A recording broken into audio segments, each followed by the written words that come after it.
Magandang araw po sa inyong lahat. Ito po ang aking inaing. Ikalawa na po itong pagbubuntis. Nung time niya na ay 105 days na po siya dyan. Bali, nasa 9 to 10 days po ang paghihintay bago po siya manganak. Bali, ang tatay ko po dyan ang namamahala, nasa probinsya. Ayan po, ang laki ng inaing. Nasa around 180 kilos po to abutin. O lagpas pa.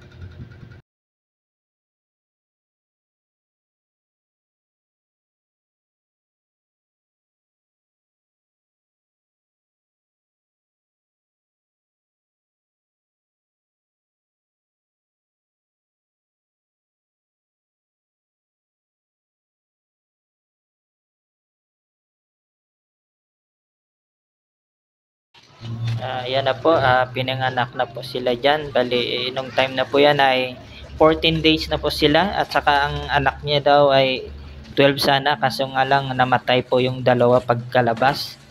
Ngayon ay pagkalipas po ng halos 1 week namatay naman po ang isa kaya siyam na lang po natira sila dyan.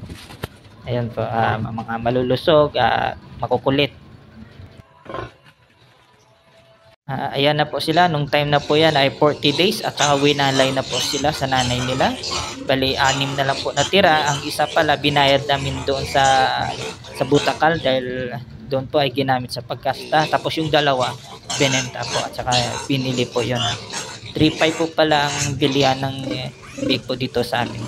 Tapos ang nanay nila, ayan po, nakastaan na po. Bali, nung time na yun, 3 days na. Ayan po, nung time na yan ay 14 days na po sila. Mula sa pagkawalay sa nanay nila, makikita naman po sa katawan nila, okay naman, malusog.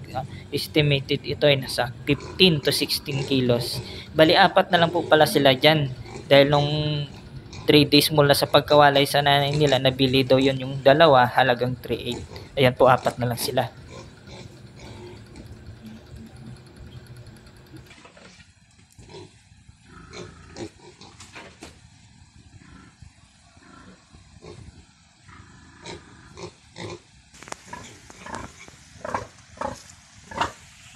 Ayan po, nung time na yan ay 1 month na mula pagkawalay. Ang masama po, ayan po ang maliit. Nagkasakit, nagtae.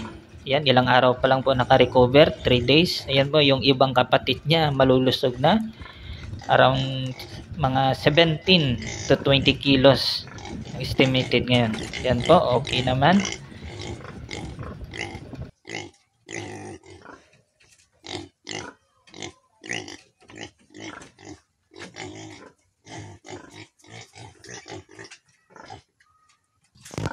Yan po, nung time na yan ay 33 days na po buntis. Bali, 3 na po yan sa pagbubuntis niya. Ayan po, nung time na yan ay 45 days na po sila mula pagkawalay. Ayan po, makikita yung dalawang malaki na sa 32 to 33 kilos.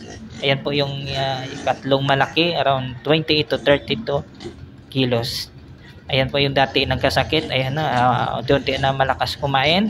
Estimated 20 to 22 kilos. Sana tuloy-tuloy ng paglakas ang kain niya. Ayan po. Hindi pa naman umabot to around 30 kilos.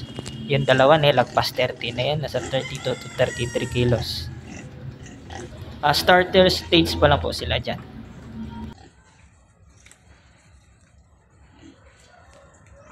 Yan po ang inahin ko. Bali, 47 days na po siya dyan, buntis. Yan po, 2 months na po sila mula pagkawalay. Yan po, grower stage na po sila dyan nung time na yan. Ayan po, ang pinakamalaki yan, aabot na sa around 45 kilos. Ang isa dyan, nasa 42. Ayan po yung isa, 38. 37 to 38 kilos. Ayan po, okay naman ng katawan. Ayan po yung dati nagkasakit, hindi pa naman to aabot ng 30 kilos, around 28 kilos pa lang to. Sana tuloy-tuloy para makahabol siya sa mga kapatid niya.